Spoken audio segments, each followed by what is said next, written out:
Ассаламу алейкум, құрметті қыз-келіншектер. Бүгін мен сіздерге қысқа сақтауға арналған апельсиннен жасалатын мохито рецептісімен бөлісетін боламын. Видео ұнаса соңына дейін қарап, лайк басып, комментарий жаза кетіңіздер. Бұл маған шабыт береді. Ең алдымен апельсин мен лимонымызды турап алып, банкамыз бен крышканы қайнатып аламыз. 2 литрлік банкамызге шамамен 1 апельсин және де жарты лимон кетеді, а 3 литрлік банкіге 1,5 апельсин саламын. Апельсин мен лимонымызды салып болғаннан кейін банкілерімізге сабағымен қоса мяталарымызды салатын боламыз. Мохитомызға ерекше қызыл түс беру үшін және де ерекше дәм беру үшін каркадені жуып саламыз. Бұдан тек аз мөлшерде ғана салып шықсаңыздар болады, себебі осының өзі әдемі түс беруге жеткілікті. Алдын ала банкаға құятын суымызды қайнатып аламыз. 2 литр банкаға 1 стакан қант салып, үстіне қайнаған суымызды аузына шейін толтырамыз.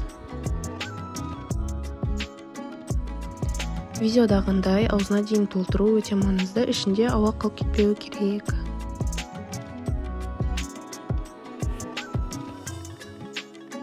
Суды толтырып болғаннан кейін бетіне крышканы сразу жоқ қоямыз.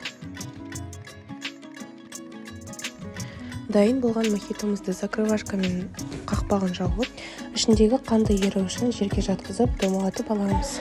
Қысқа жапқан мохитомыз дайын. Барлықтарыңызға ас болсын. Міндетті түрде жасап көріңіздер. Ал сіз қысқа мохито жауып көргенсіз бе?